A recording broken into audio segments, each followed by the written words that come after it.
नमस्कार traders diary में स्वागत है आपका। आपके साथ में हूँ आशीष चतुर्वेदी। और नमस्कार, मैं हूं आपके साथ कुशल गुप्ता। मंथली एक्सपायरी का दिन है तो देखना होगा कि आज हमारे बाजारों पर कैसा मूव बनता हुआ नजर आता है। पर कल कहीं ना कहीं एक अच्छा अप मूव हमें आता हुआ दिखा काफी दिनों की कंसोलिडेशन के बाद, इनफैक्ट गिरावट के बाद मैं कहूंगा। और आज भी गिफ्ट निफ्टी ऐसा ही इंडिकेट कर रहा है। करीबन 80 अंकों की तेजी के साथ गिफ्ट निफ्टी कारोबार करते हुए दिख रहे हैं। क्यों? क्योंकि कल अमेरिकी बाजारों से, खासकर डाउ जोन्स से अभी भी अच्छे संकेत आते हुए दिख रहे हैं। जैसे कि हेडलाइंस में हम आपको बता रहे थे कि लगातार 13वें दिन यहां पर शानदार तेजी होती हुई दिखी है और 1987 के बाद ये लॉन्गेस्ट जो हरे निशान में बंद होने की जो स्ट्रीक है वो बनती हुई दिखी है। तो जाहिर सी बात है कि यहाँ पर अमेरिका से तो अच्छे संकेत कल फेड पॉलिसी आने के बावजूद भी इसको नेगेट करते हुए आगे बढ़ते हुए दिखे डाउ जोन्स। नैस्डैक हालांकि ऑलमोस्ट फ्लैट बंद होता हुआ नजर आया, वहां पर से कोई तेजी या मंदी के संकेत नहीं है। बट बहरहाल अभी आप देखिए तो कल जितना अनुमान था 25 बेसिस पॉइंट्स यूएस फेड के बढ़ाने का, वो उसी हिसाब से ही बढ़ते हुए नजर आ रहे हैं।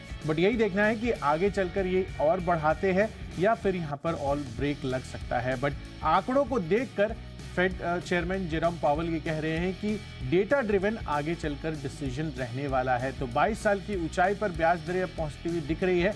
पर यही देखना है कि यहाँ पर इन्फ्लेशन का जो इनका टारगेट आंकड़ा है उसको भी ये अचीव करते हुए नजर आ सकते हैं, क्योंकि यहाँ पर 3% पर तो हम ऑलमोस्ट पहुंच ही चुके हैं। और आगे अगर 1-2 और रेट हाइक्स भी होती है तो कहीं ना कहीं इन्फ्लेशन का जो टारगेट है वो अचीव भी होता हुआ दिख सकता है। तो चलिए, ये जो संकेत है इससे ये तो समझ में आ गया है कि अमेरिकी बाजारों में अभी भी तेजी बनी ही रहनी चाहिए। रिसेशन को लेकर बहुत ज़्यादा चिंताएं अब नहीं है अमेरिका के माइंड में। तो कहीं ना कहीं ये एक थोड़ा पॉजिटिव सेंटिमेंट हमारे बाजारों के लिए आज प्ले ऑन हो सकता है। आशीष, आप कैसे रीड कर रहे हैं बाजारों को और कैसी है रणनीति आपकी टीम? देखिए, बड़े इवेंट को हमने पचा लिया और बिल्कुल वहाँ पर अगर आप देखें तो रिएक्शन नहीं देखने को मिला। जैसे कि आपने बताया 1987 के बाद लॉन्गेस्ट स्ट्रीक है, लगातार यहाँ पर हायर तेज़ी देखने को मिल रही है डाउ में। और अभी फिलहाल गिफ्ट निफ्टी को भी देखें तो 80 अंकों की बढ़त के साथ हो रहा है कामकाज, सब कुछ बढ़िया है। अर्निंग का इम्पैक्ट काफ़ी ज़्यादा देखने को मिल रहा है। कुछ स्टॉक्स हैं मिडिल लिस्ट में जहाँ पर अर्निंग से पहले भी यहाँ पर राय निकल कर आ रही है, अर्निंग से बाद भी कुछ स्टॉक्स हैं। तो स्टॉक स्पेसिफिक अप्रोच जो है पूरे हफ्ते से वो बनी हुई है, इसी के ऊपर फोकस करेंगे।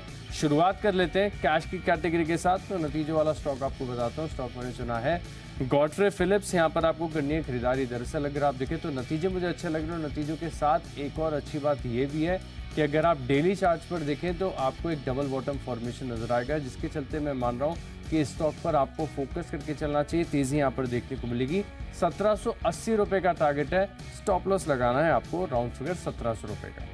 चलिए, तो गॉडफ्रे फिलिप्स अच्छे नतीजे आते हुए दिखे हैं, साथ ही टेक्निकल ब्रेकआउट भी यहाँ पर बनता हुआ नजर आ रहा है। चलिए, कैश सेगमेंट में आशीष ने तो अपनी पिक बता दी है। मैं अपनी पारी की शुरुआत करना चाहूँगा ISMT लिमिटेड के साथ। अब देखिए, यहाँ पर नंबर्स मैंने देख रहा था, कल पोस्ट मार्केट नंबर्स आते हुए दिखे हैं और नंबर्स काफ़ी शानदार है, खासकर ऑपरेशनल लिहाज से। 35 करोड़ के मुकाबले 80 करोड़ का कंपनी ने कामकाजी मुनाफा दर्ज किया है। मार्जिन भी 6% से सीधा अब 12% होते हुए दिख रहे हैं और साथ ही कंपनी का मुनाफा भी 20 करोड़ था पिछले साल, अब ये 41 करोड़ के मुनाफे में तब्दील हो गया है। तो हर एक पैरामीटर पर कंपनी का अच्छा प्रदर्शन है। आय भी स्टेबल रही है। ISMT इस वजह से आज खरीदारी कर चलिए 86 रुपये के लक्ष्य के लिए प्ले ऑन कर सकते हैं। 81 रुपये का आपको रखना है स्टॉप लॉस। चलिए, इसके साथ साथ अब डेरिवेटिव स्पेस की कैटेगरी पर भी नजर डाल लेते हैं और वो है फ्यूचर्स की कैटेगरी। तो सबसे पहले डेरिवेटिव स्पेस में फ्यूचर्स की बात करते हैं और उसमें मैंने स्टॉक चुना है टेक महिंद्रा का, जहां पर आपको करनी है बिकवाली। कल इसकी प्रेस कॉन्फ्रेंस में मैं सुन रहा था, नतीजे समझ नहीं आया कि इतने खराब नतीजे कोई कंपनी कैसे दे सकती है। खासकर अगर आप इन्फोसिस की बात करें तो उन्होंने, उनके जो नंबर्स थे वो स्टेबल ही थे, बहुत ज़्यादा उसमें उतार चढ़ाव नहीं था। जितना अनुमान था उसके हिसाब से ही आते हुए दिखे थे। गाइडेंस उन्होंने कट की थी, ये ज़रूर है, पर यहाँ पर जो प्रदर्शन आता हुआ दिख रहा है टेक महिंद्रा का, वो अनुमान से काफ़ी ज़्यादा कमज़ोर है। इनफैक्ट मैं आपको ये बताना चाहूँगा कि कंपनी का मुनाफा हमने अनुमान लगाया था 1100 करोड़ रुपए का, ऑलमोस्ट 692 करोड़ रुपए पर कंपनी ने मुनाफा दर्ज किया है। कंपनी की डॉलर आय 164 करोड़ डॉलर पर हमने उम्मीद लगाकर हम चल रहे थे। यहाँ पर 160.1 ये आंकड़ा एग्जैक्ट कंपनी ने डॉलर आय में रिपोर्ट किया है। कांस्टेंट करेंसी टर्म्स में 4.2% तक की गिरावट रही है। क्वार्टर ऑन क्वार्टर बेसिस पर हमारा अनुमान 2% की ही गिरावट का था। तो पैरामीटर चाहे आप कोई भी चुन ले, कोई भी वर्टिकल देख लें, खासकर सबसे ज़्यादा जो हाईएस्ट इनका रेवेन्यू कंट्रीब्यूटर है वर्टिकल वाइज CME वहाँ पर आपको ऑलमोस्ट 9% से ज़्यादा की fall quarter on quarter basis पर आती हुई दिखी है। इनफैक्ट हम एक्सपेक्ट भी कर रहे थे, पर इतना ख़राब एक्सपेक्टेशंस तो नहीं था कि जिस तरह के नंबर्स यहाँ पर पोस्ट किए हैं। कि मैनेजमेंट की कमेंट्री भी यही थी कि अभी आईटी सेक्टर पर कहीं ना कहीं दबाव है, जिसका रिफ्लेक्शन उनको रिजल्ट्स में आता हुआ दिखा है। तो इस वजह से मुझे लग रहा है कि टेक महिंद्रा आज यहाँ पर आपको बिकवाली करके चलनी चाहिए। 1150 रुपये के आसपास की प्राइसिंग रही है। इसके अगस्त के फ्यूचर्स में आपको बिकवाली करनी है। टारगेट होगा 1110 रुपये का, स्टॉप लॉस आपको रखना है 1175 का। टेक महिंद्रा अगस्त फ्यूचर्स यहाँ पर फोकस करके चल सकते हैं। फ्यूचर्स के माध्यम से स्टॉक चुना है चंबल फर्टिलाइजर। यहाँ पर अगर आप देखें तो कल के सत्र में थोड़ा सा स्पाइक आपको देखने को मिला था। टेक्निकल्स मुझे पसंद आ रहे हैं और यहाँ पर भी खास बात है कि डेली चार्ट पर आप देखें तो एक डबल बॉटम फॉर्मेशन नजर आएगा। इसके ऊपर स्टॉक निकलने का प्रयास कर रहा है, तो तेजी यहाँ पर देखने को मिलेगी। 284 का टारगेट है। स्टॉप लॉस लगा लीजिए 272 रुपये का। बढ़ते हैं ऑप्शंस की ओर। तो ऑप्शंस के लिहाज से देखिए चुना है स्टॉक मैंने HDFC AMC, जहां पर पिछले कुछ दिनों से आपको वीकनेस भी नजर आ रही है। और अभी फिलहाल अगर आप देखें तो थोड़ा सा थ्रेट इनके लिए इसके लिए हो गया, क्योंकि जियो फाइनेंशियल्स ने AMC कारोबार में एंट्री करने की पूरे प्रयास कर लिया और शुरुआत के लिए JV का गठन कर दिया ब्लैक रॉक के साथ, जिसे ऑलरेडी काफ़ी ज़्यादा अनुभव है यहाँ पर भारतीय बाजार में AMC बिजनेस को रन करने का। तो इनके लिए जो कंपटीशन है वो सीधे तौर पर बढ़ता जाएगा। वैसे कुशल आपको क्या लग रहा है, कितना तगड़ा कंपटीशन आएगा? बिल्कुल आशीष, कंपटीशन तो काफ़ी ज़्यादा तगड़ा होने वाला है, क्योंकि आज सुबह ही मैं इस चीज़ के बारे में पढ़ रहा था। तो ब्लैक रॉक ने DSP के साथ एंट्री की थी 2018 में। तो उसके बाद one of the best asset management, of course asset management firm wise अगर आप देखेंगे तो ग्लोबली ब्लैक रॉक का बहुत बड़ा नाम है। और अगर जियो फाइनेंशियल सर्विसेज ब्लैक रॉक के साथ JV कर रहा है तो जाहिर सी बात है। और इनका सबसे स्पेसिफिक ये बात है कि ये डिजिटल फर्स्ट ऑफरिंग लेकर आने वाले हैं। मार्केट डिस्ट्रप्शन का जो थॉट हमेशा से रहता है वो कहीं ना कहीं अब देखना होगा कि यहाँ पर बाकी AMCs पर इस चीज़ का क्या असर पड़ता है। बट सेंटिमेंटली आज के लिए तो एक काफ़ी नेगेटिव बन रहा है। सेंटिमेंटली काफ़ी इंपैक्ट यहाँ पर देखने को मिला। तो ऑप्शन के माध्यम से 2460 याद रहेगा कि अगस्त सीरीज का जो ऑप्शन है ये ट्रेड करना है 85 के टारगेट के लिए। स्टॉप लॉस लगाना है आपको 60 रुपये का। बिल्कुल, तो चलिए HDFC AMC यहाँ पर बिकवाली करने की राय है। पुट ऑप्शन के जरिए यहाँ पर खरीद कर चलिए। और साथ ही ऑप्शंस कैटेगरी में मेरी तरफ से कॉल ऑप्शन आपको खरीदना है, और वो है डॉक्टर रेड्डीज के काउंटर में। अगस्त का जो कॉल ऑप्शन है 5500 रुपये का, ये आपको खरीद कर चलना है। करीबन 200 रुपये पर ये आपको अवेलेबल है। 280 रुपये का टारगेट लगाना है। 150 रुपये का आपको स्टॉप लॉस भी इसके ऑप्शन प्रीमियम के हिसाब से रखना होगा। अब आप देखिए नंबर्स काफ़ी आउटस्टैंडिंग आते हुए दिख रहे हैं। एक हिसाब से आप कह सकते हैं कि फार्मा कंपनियों में एक टर्न अराउंड स्टोरी इनफैक्ट जो नंबर्स के रूप में आती हुई दिख रही है इस तिमाही में, वो है डॉक्टर रेड्डीज की। मार्जिन्स 26% का अनुमान था, 30.3% आया है। कंपनी का मुनाफा हम 1036 करोड़ पर लगाकर चल रहे थे, 1400 करोड़ से ज़्यादा का कंपनी ने मुनाफा भी दर्ज कर दिया है। तो ऑपरेशनल लिहाज से, मुनाफे के लिहाज से और कंपनी की रेवेन्यू फ्रंट पर भी दमदार प्रदर्शन आते हुए दिख रहे हैं। अक्रॉस दी बोर्ड यहाँ पर काफ़ी अच्छा प्रदर्शन है। खरीदारी डेफिनेटली कर चलिए। आज यहाँ पर अच्छी तेज़ी देखने को मिल सकती है। मैंने आपको टारगेट्स और स्टॉप लॉस ऑलरेडी बता दिए हैं। तो हमारी अगली कैटेगरी यानी टेक्नोपिक की तरफ कुशल बताइए। बिल्कुल आशीष, टेक्नोपिक के लिहाज से मुझे पसंद आ रहा है PVR आइनॉक्स का काउंटर। कल भी हम देख रहे थे 3-3.25% तक की दमदार तेज़ी इस काउंटर में बनती हुई दिखी थी। तो कहीं ना कहीं ये एक अच्छा पॉजिटिव है कंपनी के लिए। इनफैक्ट मैं देख रहा था 1300-1350 रुपये के लेवल से धीरे धीरे बढ़ते अब ऑलमोस्ट 1550 के पास पहुंचता हुआ दिख रहा है ये काउंटर। तो टेक्निकली काफ़ी मजबूत स्ट्रॉन्ग चार्ट स्ट्रक्चर है। और कल एक नई मूवी रॉकी और रानी ये भी रिलीज़ होती हुई दिख रही है। तो कहीं ना कहीं जिस तरह से प्रीवियस कलेक्शंस की हम बात करें तो ओपनहाइमर का अच्छा प्रदर्शन रहा है। साथ ही मिशन इम्पॉसिबल यहाँ पर भी अच्छे रिव्यूज़ आते हुए दिख रहे हैं। तो उस वजह से ऐसा हो सकता है कि ये जो तिमाही अभी चल रही है ये आगे चलकर इनके नंबर्स पर भी अच्छे कन्वर्जन्स आते हुए दिख सकते हैं। बट बहरहाल अभी आप देखिए चार्ट स्ट्रक्चर में तो अच्छी खासी मजबूती देखने को मिल रही है। खरीदारी आज भी कर चलिए, मोमेंटम बना रह सकता है। 1590 रुपये के टारगेट के लिए 1520 रखिए स्टॉप लॉस। 1520 का आपको रखना है स्टॉप लॉस। टेक्निकली स्टॉक मुझे पसंद आ रहा है, थोड़ा सा रिस्की बेट साबित हो सकता है क्योंकि नतीजे आए नहीं, नतीजे आज ही आने वाले। स्टॉक का नाम है लॉरस लैब, लेकिन जिस प्रकार की वीकनेस और टेक्निकल स्ट्रक्चर है मैं मान रहा हूँ कि यहाँ पर आपको गिरावट ही देखने को मिली। हालांकि मैंने अनुमान भी देख लिया है स्टॉक का और अनुमान भी कमज़ोर नतीजा आने का ही है, लेकिन आज हो सकता है कि थोड़ा बहुत फार्मा स्टॉक्स में आपको निश्चित तौर से खरीदारी भी देखने को मिले क्योंकि सिप्ला के नतीजे अच्छे आए थे, उसमें कुछ अपग्रेड्स आए। और साथ में अगर आप देखें तो दूसरे अन्य स्टॉक डॉक्टर रेड्डीज हैं, इसका भी प्रदर्शन काफ़ी बढ़िया देखने को मिला है। तो हो सकता है कि एक सेंटिमेंटल इम्पैक्ट है, लेकिन ये लॉन्ग लिव नहीं होगा क्योंकि अगर जब तक खुद कंपनी के नतीजे अच्छे नहीं आते तब तो कोई फ़ायदा नहीं है। और लॉरस लैब मैं मान रहा हूँ कि टेक्निकल स्ट्रक्चर इतना कमज़ोर है कि फोकस करके चल सकते हैं, लेकिन बेहतर होगा कि आपकी पोजीशन प्रॉफिट में आ जाए तो अपने स्टॉप लॉसेस को ट्रेल करते हुए चलेंगे तो बेहतर है, क्योंकि नतीजे आ रहे हैं स्टॉक काफ़ी ज़्यादा ओवरसोल्ड है, तो इसका भी आपको ध्यान रखना है। 334 रुपये के टारगेट के लिए आप यहाँ पर शॉर्ट पोजीशंस बनाकर चल सकते हैं और स्टॉप लॉस लगाना है आपको 346 रुपये का। बढ़ते हैं अगली कैटेगरी की ओर, जो कि है फंडा पिक। और फंडा पिक के लिहाज से वो स्टॉक बता रहा हूँ जो काफ़ी निश्चित स्तरों से स्टॉक आपको लगातार बताया, निवेश के लिहाज से स्टॉक बताया और अभी भी यहाँ पर कन्विक्शन है। स्टॉक का नाम है कोलपैल, कोलगेट पामोलिव। यहाँ पर आपको करनी है खरीदारी। जब नई सीईओ की नियुक्ति हुई थी तभी हमने आपको बताया था कि कंपनी के अंदर अगर आप देखें तो बहुत बड़ा विजिबल टर्न अराउंड यहाँ पर नजर आ रहा है। और खास बात एक कंपनी की कि कंपनी ने कितना सब कुछ देख लिया। आप अगर आप देखें तो इतना बड़ा इतिहास है इनका, भारत में कोरोना देखा है, वॉर देखा है, स्टिफ कंपटीशन देखा है, लेकिन इसके बाद भी अगर आप देखें तो इनकी जो पकड़ है वो बिल्कुल भी ढीली होती नहीं पड़ी। और यहाँ पर नतीजे जब अच्छा है तो मैं मान रहा हूँ कि 10% तक की जो अपसाइड है आपको कोलपाल दिखा सकता है। कोशिश करिए कि आज यहाँ पर निश्चित स्तरों पर आप खरीदारी करें। 1 महीने का समय देना है, 10% तक के रिटर्न्स यहाँ पर देखने को मिल सकते हैं। जो टारगेट मेरे दिमाग में है वो करीब 2050 रुपये का है। कोलपाल यहाँ पर रखनी है आपको नज़र।